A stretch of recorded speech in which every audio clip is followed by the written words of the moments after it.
அனைவருக்கும் வணக்கம். இன்னைக்கான கேள்வி என்னன்னா, பணம் முக்கியம் அல்ல. பணத்துக்கு பின்னாடி செல்லாதே. பணம் உன்னை சீரழித்து விடும். பணம் உன்னை அழித்து விடும். நீ முன்னேற வேண்டும் என்றால், நீ பேரானந்தத்தை அடைய வேண்டும் என்றால், பணத்துக்கு பின்னாடி தப்பி தவறி கூட சென்று விடாதே அப்படின்ட்டு சொல்றாங்களே. இப்ப தேவைக்காவது சம்பாதிக்கணுமே. பணமே சம்பாதிக்காதே, பணம் பின்னாடியே போகாதே அப்படின்னா என்ன அர்த்தம்? அப்படிங்கிற மாதிரி ஒரு கேள்வி வந்தது. ஸோ அந்த கேள்வியின் நோக்கம் 2 விதமா சொல்லலாம். லௌகீகமாக இருந்தா, பணம் உனக்கு வரவேண்டியது இருந்தால் தானாக வரும். வரக்கூடாது என்று இருந்தால் அது வராது.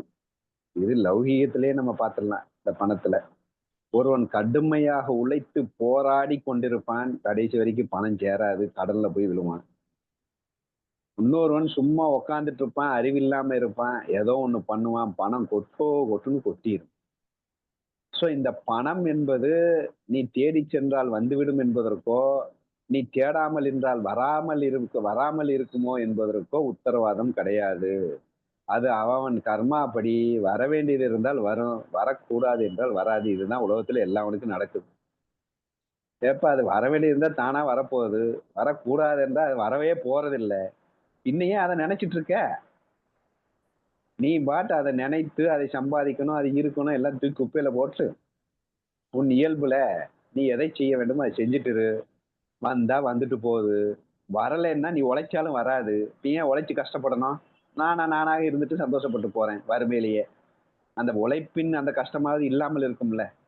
அப்படிங்கிற ஒரு ஃபீல்ல போயிரலாம் அப்படிங்கிறது எடுத்துக்கலாம். இன்னொரு அடுத்த ஸ்டெப்புக்கு போனோம்னா, மிடில்ல சொல்லணும் அப்படின்னா,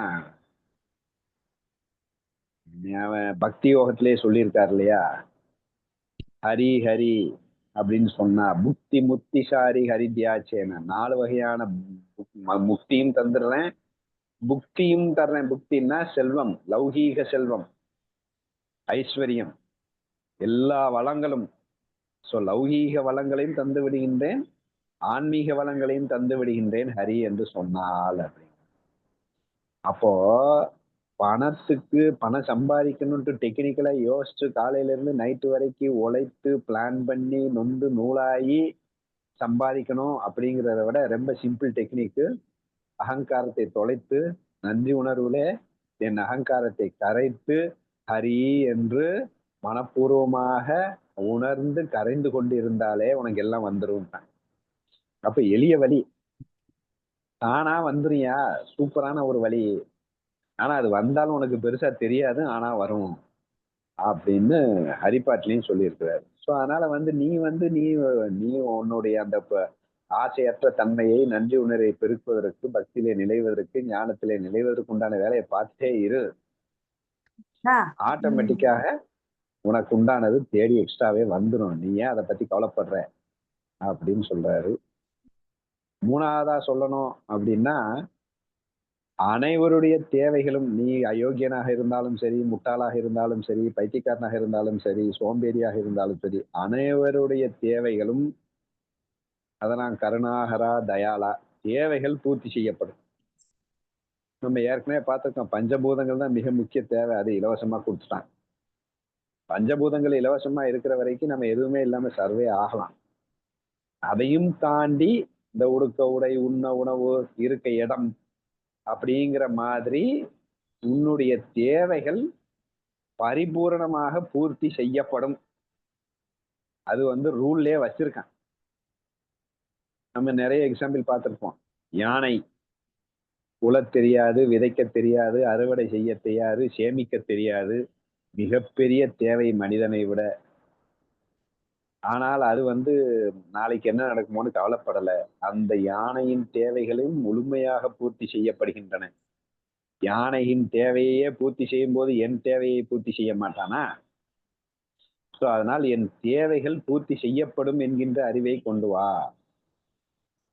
ஏன் எல்லோருடைய தேவையும் பூர்த்தி செய்யறான்? அயோக்கியனாக இருந்தாலும் தேவை பூர்த்தி செஞ்சிடறான் அப்படின்னா, அவன் தேவையை பூர்த்தி செஞ்சுட்டா அவன் தேவையில்லாமல் மற்றதை நினைக்காமல் இறைவனை நினைத்து ஆனந்தமாக இருக்கலாம்.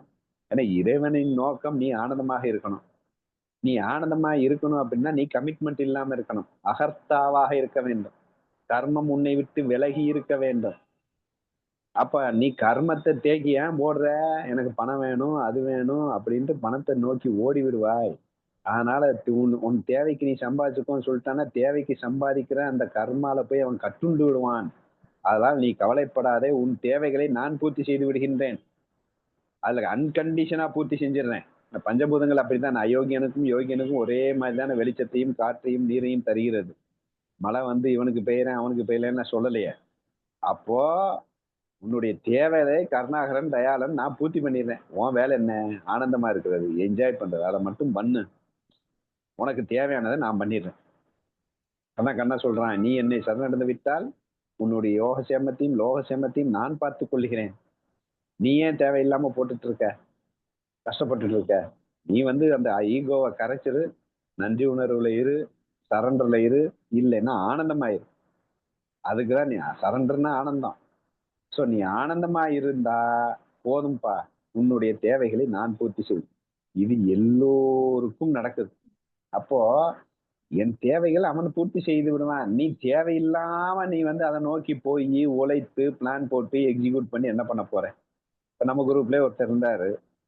ஃபர்ஸ்ட் 2-3 லட்சம் சம்பாதிச்சுட்டு அதை வந்து சேமிச்சு வச்சுட்டு அதுல வர்ற வட்டி பணத்தை வச்சுட்டு நான் சேவை செய்கிறேன், அன்கமிட்டடா இருக்கேன் அப்படின்னு போராடி பார்த்தாரு. ஏமா அன்கமிட்டடா இரு, உன் தேவைகள் தான் அவன் பூர்த்தி செய்து விடுவான்ல.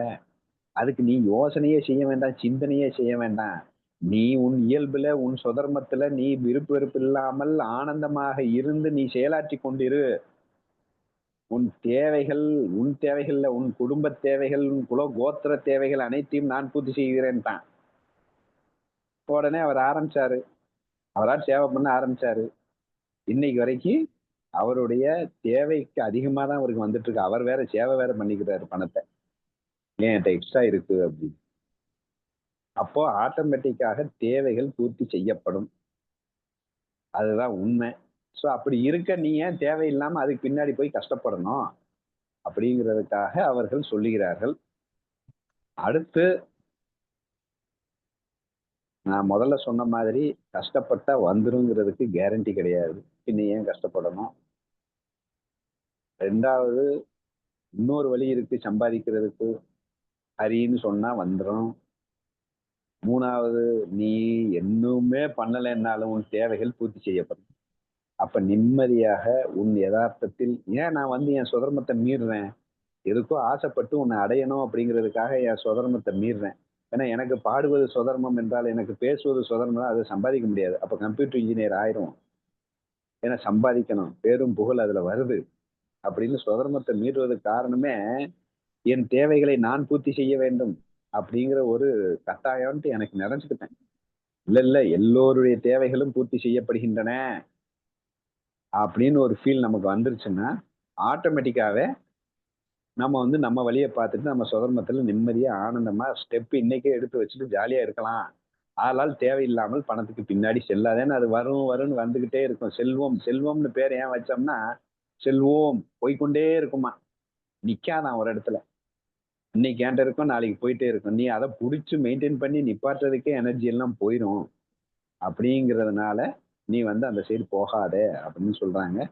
இன்னொரு பாயிண்ட் சொல்லணும்னா இந்த செல்வம் வர வர வர என்ன ஆகும்னா, அதாவது நம்ம என்ன நினைச்சிட்டு இருப்போம், என்கிட்ட பணமே இல்ல, பணம் வந்தா நிம்மதியா இருக்கணும். வந்தா எக்ஸ்ட்ரா எக்ஸ்ட்ரா நிம்மதி போயிருது, எக்ஸ்ட்ரா பணம் தேவைப்படுது. அப்போ வர வர ஆசை அதிகமாகி எம்டி கூடுது. 2வது இந்த சைடு அகங்காரம் கூடுது. என்கிட்ட இருக்கு, அப்ப நான் மதிக்கக்கூடியவன்.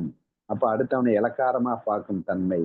அப்ப ஈகோ கூடுது, ஆசையும் கூடுது வர வர வர. அப்ப டோட்டலா உன் ஆனந்தத்தை பங்கம் வைக்கிறது. சோ நீ எதற்கு ஆசைப்பட்டாலும் அது வந்து ஆசையை கூடும் கிடைக்க கிடைக்க. பிளஸ் அகங்காரமும் கூடி நம்மளை வந்து ஆனந்தத்தை இருக்க விடாமல் செய்துவிடும் என்பதற்காக பணம் என்பதை சரியாக புரிந்து கொண்டால் அதற்கு பின்னாடி யாரும் போக மாட்டோம். ஏன்னா பின்னாடி போனா வந்துடும் தெரிஞ்சாதானே போறது. ஸோ ஆதலால் அந்த சைக்காலஜியை புரிஞ்சிருச்சுன்னா அவன் அவன் சுதர்மத்துல அவனாட்டு நடைய போட்டுட்டு இருந்தா யானையின் தேவையை பூர்த்தி செய்வது போல உலகத்தில் உள்ள எல்லோரும் தேவைகளும் பூர்த்தி அவன் தான் பூர்த்தி செய்யறான். இவன் ஏதோ உழைச்சு சம்பாதிச்சுதான் இவன் தான் நினைச்சுக்கிறான். இங்கதான் மேட்ரு. அவன் எல்லோருக்கும் பூர்த்தி செய்து கொண்டிருக்கிறான் என்பதை புரிந்து கொள்ளலாம். இதுதான் என்னுடைய ஆன்சர்.